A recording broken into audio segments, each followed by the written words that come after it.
Hey, beautiful people. How's it going? I'm one of your hosts, Michael Wright. I'm Nick Dangeli, and welcome to Doesn't Make the Cut podcast. We're an Indigenous film TV review podcast that you can only watch on YouTube, Spotify, Apple Podcasts, or wherever you listen to your podcasts. We would like to acknowledge we're bringing this podcast to you from the traditional unceded Coast Salish territory of the Musqueam, Squamish, and Tsleil-Waututh nations.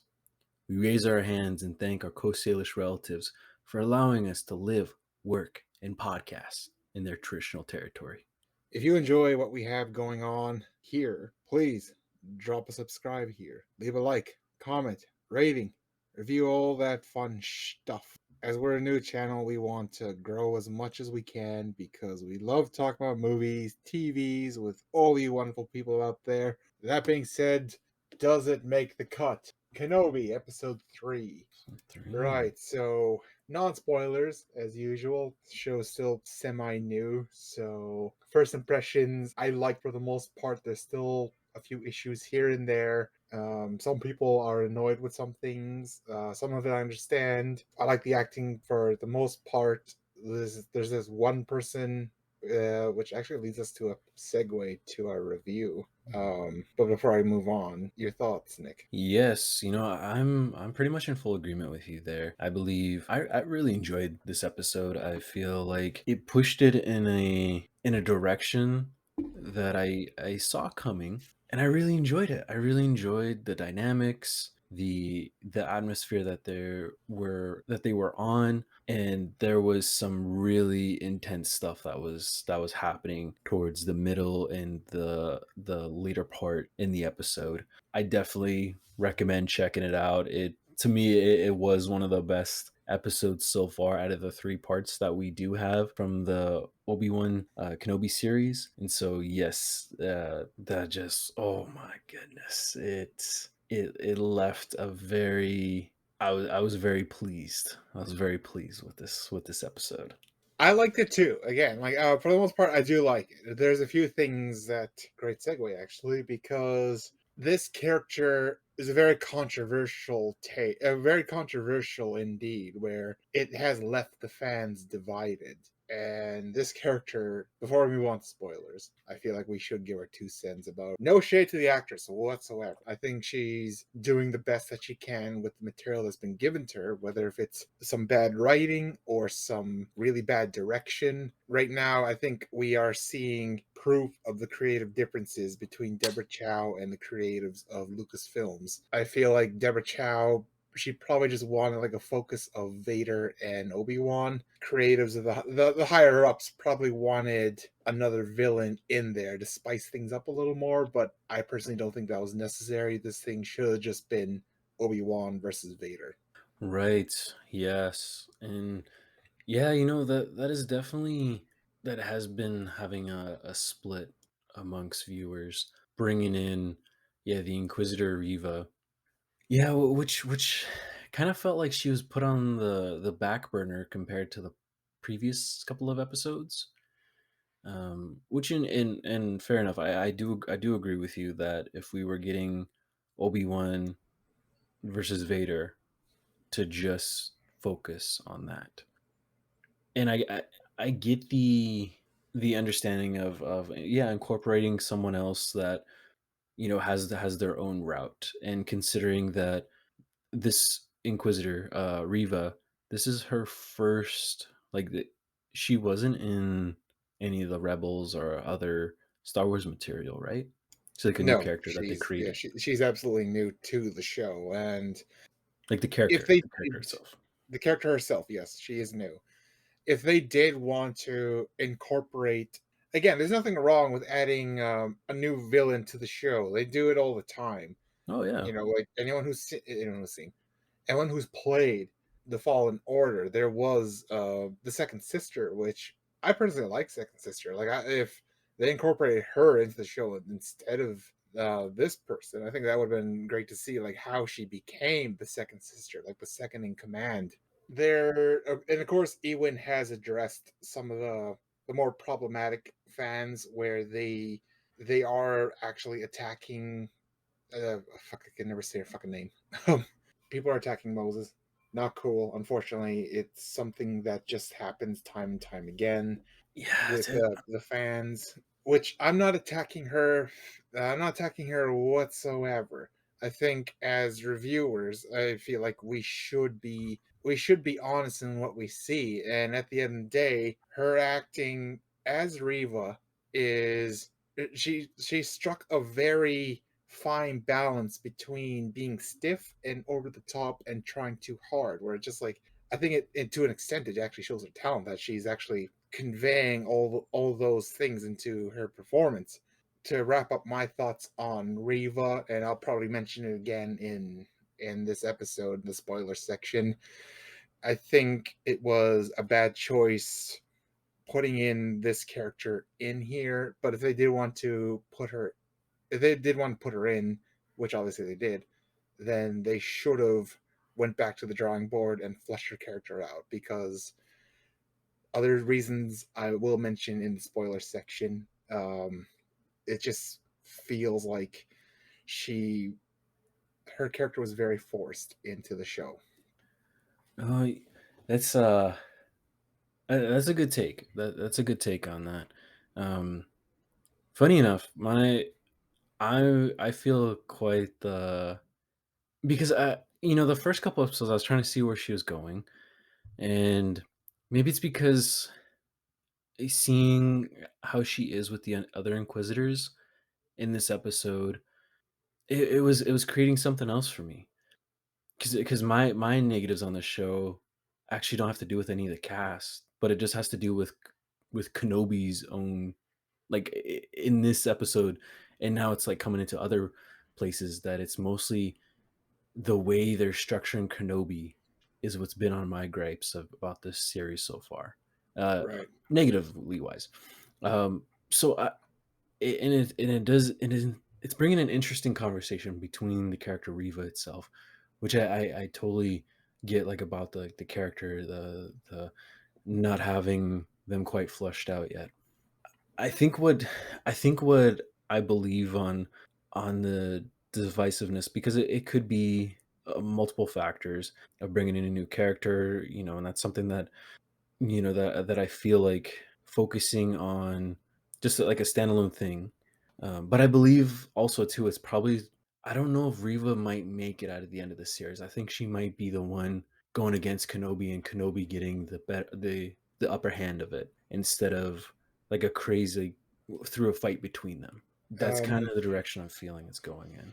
But yeah, there's I think at the end of the show, yes, of course, the end of the show, end of the review, I would like to do a prediction segment, and that way yeah, we can that sounds include more of this. But that sounds good. I Oh no, sorry. Go ahead. I completely get where you're coming from. Right now, it feels like more of a debate. uh, No, that's good, man. That's no, it's it's good. getting some good talks. It's getting some good Good talks, talk. dude. It's a great conversation.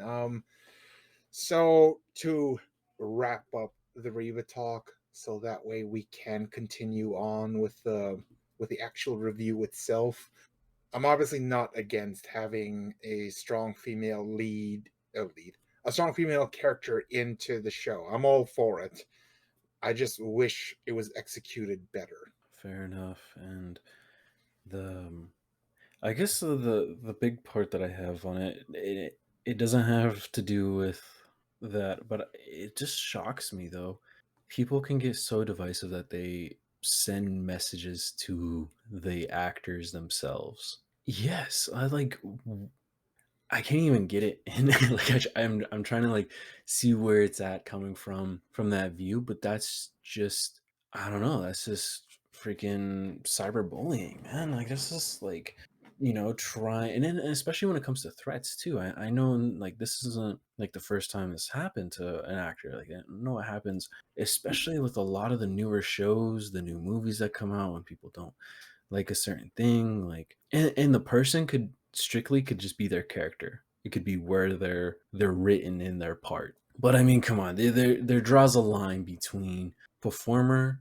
Of course, if the actor's a terrible freaking human being, there should be words on it. If it's coming to like your show and you don't like where this is going, you don't send threats to the person.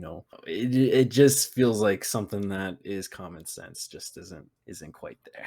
So Yeah, I know. yeah. No, you're right. Sometimes the fans can go too far. And a perfect example: the younger Anakin, was it Jake Lloyd? Yes. Yeah, Jake Yeah. Lloyd. Like, yeah, he was bullied to hell. Like, and public about like him regretting playing Anakin because people were blaming him for ruining Star Wars. I'm like, at the end of the day, don't blame the actor. Don't blame the human being. Blame the masterminds behind the project. If you want someone to blame, yeah.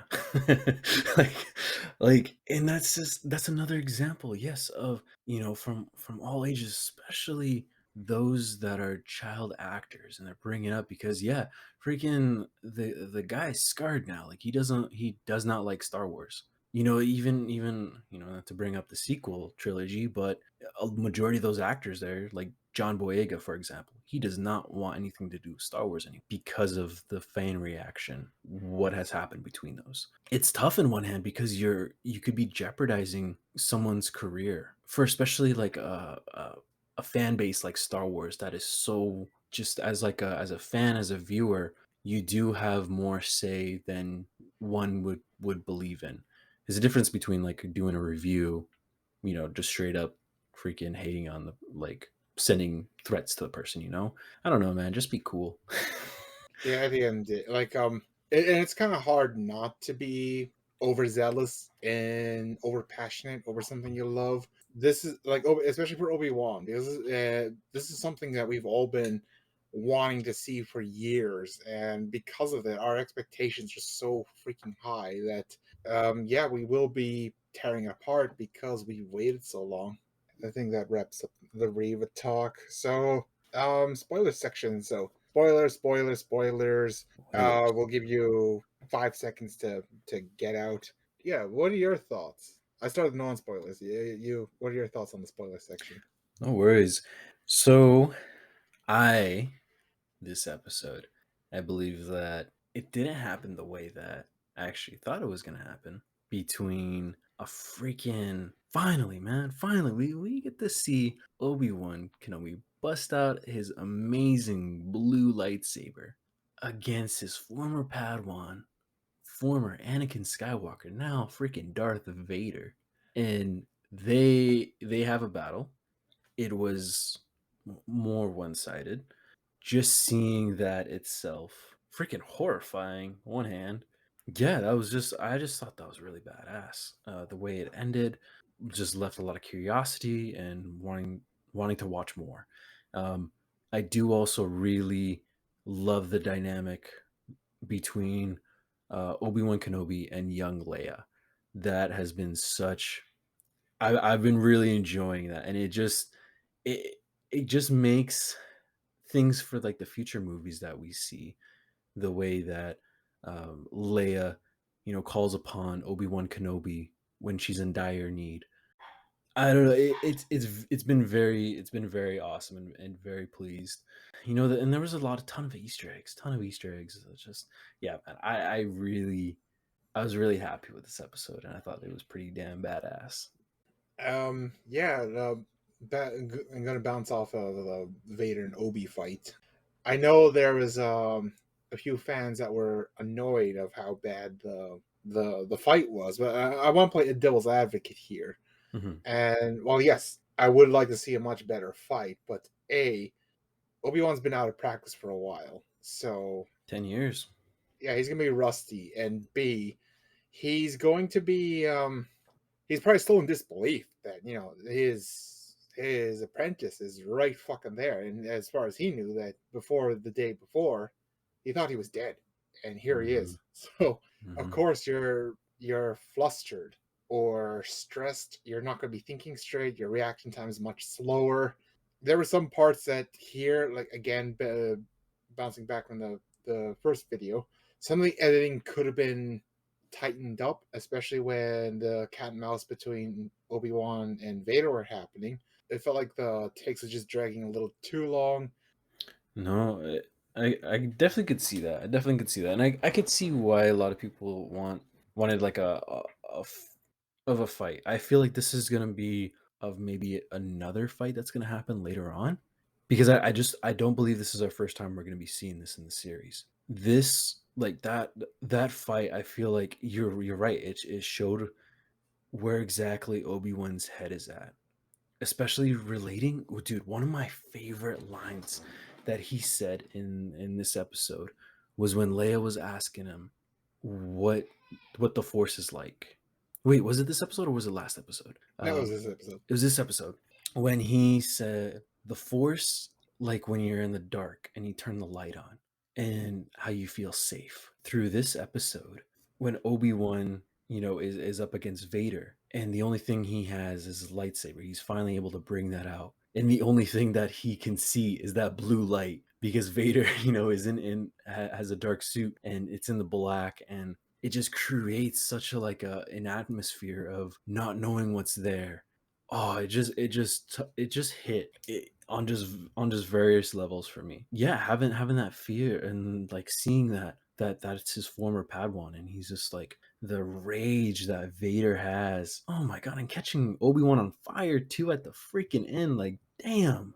I don't know. There's just that brief snippet, even though it was short. To me, it spoke some pretty good volumes there. Yeah, it's funny you mentioned fear. I was seeing a video on TikTok where someone had a theory that Anakin misses Obi-Wan and he's trying to convert Obi-Wan into the dark side because fear leads to all the no-nos of being a Jedi. Interesting take. I'm pretty sure Vader's still pretty salty about being left to die by Obi-Wan. So I don't like while it's a sweet and sentimental taste because I know like taste take Vader's very lonely, and so he is trying to seek comfort in some old things. Like I know like he does miss Ahsoka, but Hmm. which is all the more heartbreaking. You see in Rebels that yeah they eventually fight. There's still Anakin in there, but in this case, where Vader is in his prime, I'm pretty sure Vader wants to kill Obi-Wan. Yeah, that's true. And wants to kill him, but soaking it in. I don't know about you, but Vader could have. He was toying with so much. I think Vader, especially like we're seeing like Prime Vader right there. He could have easily just like messed up Obi-Wan really badly. Yeah, absolutely. So, aside from that, like again, I'm playing devil's advocate. You're all going to get your lightsaber fight. You're going to see it at the end of the episode. There's a reason why it's a climax of the show. There's some surprisingly dark shit here. We've seen a stormtrooper get cut in half. Yes, dude. Obi-Wan and his freaking cutting people in half. Like He got the mall he treatment. should get the. Yeah, exactly. I was surprised to see that, where I was like, the stormtrooper tried to take the high ground, but Obi-Wan was not having any of it at all. Yeah. That was brutal. Oh my, I did not see that coming either. Like when it happened, I literally was like, "Oh my goodness." Like I was just like I was just shows. I was shocked. Yeah. That whole interaction there, man. That was pretty some intimidating shit. Especially earlier in episode 2 when the other stormtroopers were on the little catching a ride there, hitching a ride. There are some tense moments here where Obi-Wan and I'm gonna call her toddler Leia because there's no way in shit she's 10 years old. While they're on the transport with the mole looking dude, he had a name, I forgot what it was.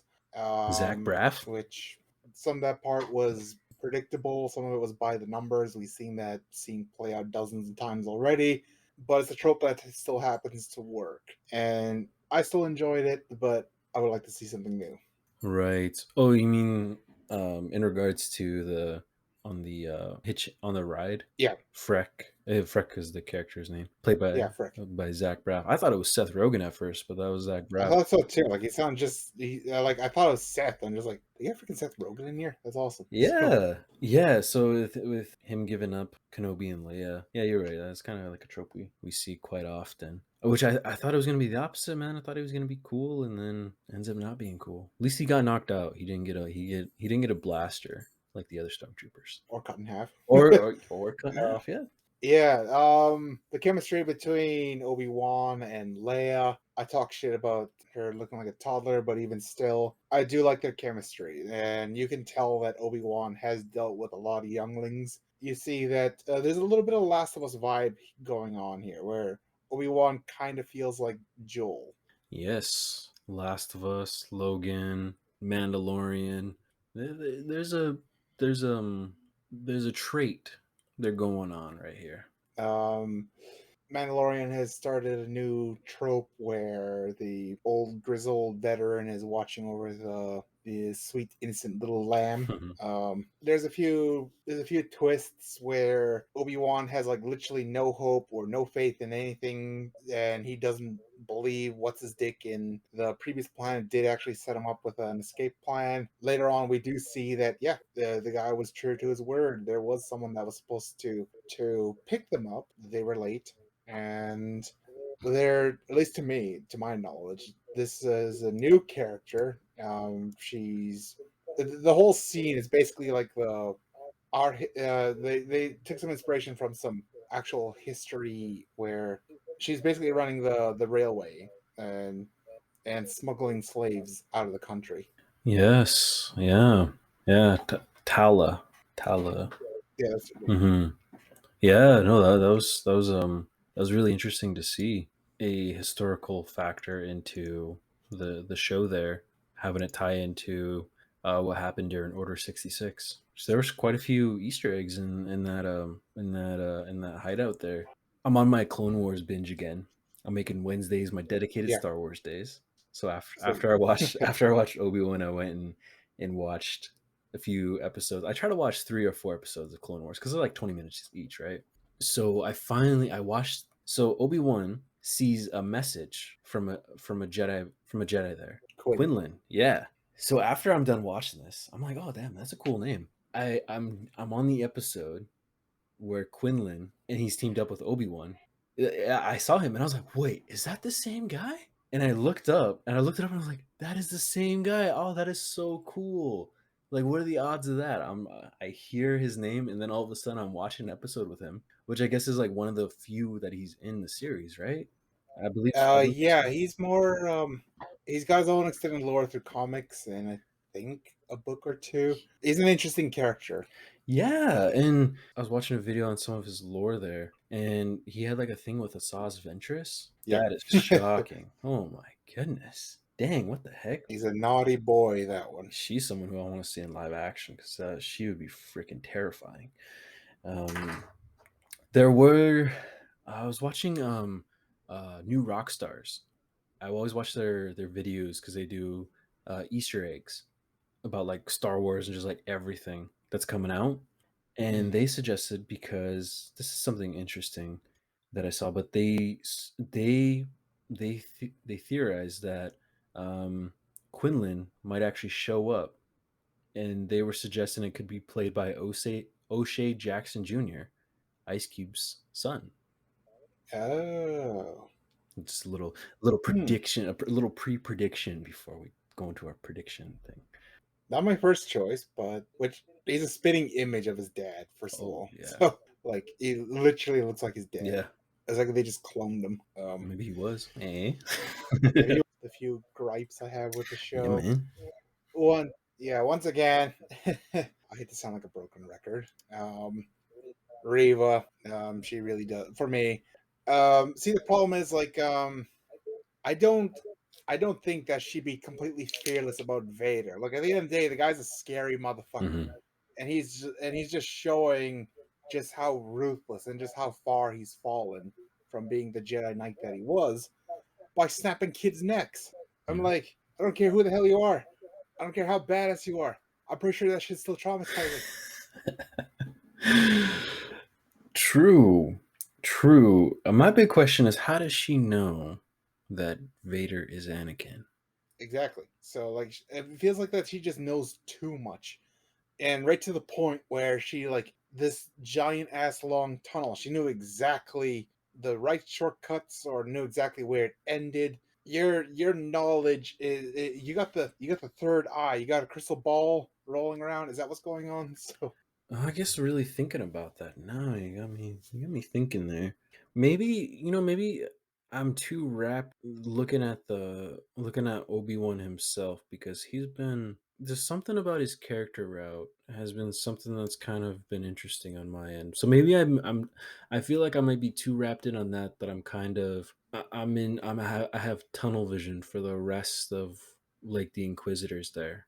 So I guess like really if I'm really thinking about it, I can really see where people are going from that. Cuz yeah, that's like OP knowledge, Yeah, man. That's like Ray level. You know, Ray, she was like super OP, super overpowered. yeah, So yeah, Reva's got some like crazy knowledge, which I feel like she was one of those younglings that got away from the first episode there. yeah. Yeah, yeah, and to elaborate what I already mentioned earlier, I think there's just no nuance to Riva, and I'm not sure if it's just the directors saying like just go as hard as you can and push dial up to 11 or 12. Yeah, so I'm just like the villains of Star Wars are usually so layered, and there's just no foreshadowing to Reva. I think this is the reason why, like, there's nothing wrong with having like a lot of knowledge, but it's only if we've seen that she has knowledge, like whether she has like a Jedi holocron where she knows exactly what's what. Mm, But even something simple as that, I feel like it could easily forgive like mm. some of the flaws that's going on with her. No, I can see that. Yeah, like how does like the big question that we had in our previous episodes, is like what is her relation between Kenobi? Like yeah, does all this knowledge going from? And yeah, you're absolutely right, dude. It takes it's it's funny how you show a brief little snippet of something, a little snippet of knowledge, and that's not for the character itself. Oh, well, it helps the character, but you're mostly uh h- tying in with the audience themselves. I mean, we Mhm, see it in countless things. Whether you think of anything that has any um, friction, or the best part, the best parts. And I'm gonna throw an example here. Modern Family. The best parts of their episodes, we know something that went on, whether it was like, you know, um, somebody doing something that they weren't supposed to do, or they have knowledge of something, and the other characters don't know, but we know, and we see their interactions, and then because we saw that piece of information, and then we just see it, whether it's a train wreck, whether what's going on, and that just creates a really amazing dynamic between what we're watching and the viewer. That I definitely feel where you're coming from on that, because I feel like really think it out. And here I feel like throughout this episode I was like, oh yeah, Riva, and then now like you're making me like really think. I was like, yeah, whoa, where is this character development? Because you're absolutely right. It would take one little thing for the audience to see, for us to see. We could easily be like, okay, yeah, that makes sense. That makes sense. What she's doing, her intention. Um, right now, it's kind of just been a shot in the dark, and yeah, that's really interesting. So it's a little something that we're looking at and we're picking up on. absolutely. Sorry, excuse me. Um, well, we're making a remix of this. We are we are making a we're approaching the 40-minute mark. We don't want to make this longer than the actual episode itself. No So worries. we'll No worries. we'll go to final thoughts. For the most part, I did like it. There's a few things that's still dragging it out. Again, devil's advocate, I still like the interaction with Obi-Wan and Vader. I think it just really does humanize Ben just all much more that Jedi's are always portrayed to be these flawless beings where their resolve is always strong. So it's more modern take on yeah, trauma really does affect people. So, but that being said, my rating, fine cut, is still doing the job. I'm still excited for the next episode. I feel like it still could be better. Good rating there. Good rating. This episode, we were on another different planet. that wasn't Tatooine. What, it was still Yeah, pretty deserty. Um, yeah, this episode definitely brought something there. Got to see a lightsaber duel. We got to, have some get to see a lot of stormtroopers in this episode, and the dynamic between Obi-Wan and Leia.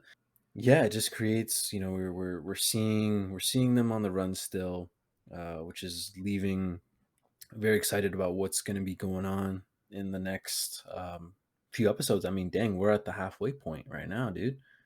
yeah, And so yeah, definitely, let us know what you thought of the Kenobi episode, and if you have your take on what we've been talking about majority of this episode of the Inquisitor Riva. But yeah, I would say um, there were some things there that uh, that I felt like really really nailed it there, and yeah, I'm gonna have to give it. I, I'll make it a. I'll say it makes the cut. I'll say it makes the cut. Lightsabers itself, the way what I was sharing with earlier, I feel like that really added in there. And what'd be interesting is that we put those ratings together, and then we'll see what it finalizes to in the end to give our final. There. yeah. So far, my favorite rating is fine cut. Maybe it's just because I'm a some ridiculously high standards and I'm hard to please, which is fair because I am that. That being said, you know what? You lasted this long. You're a trooper. Thank you. I appreciate you. We love you. So, like, comment, subscribe, and we'll catch you in the next one.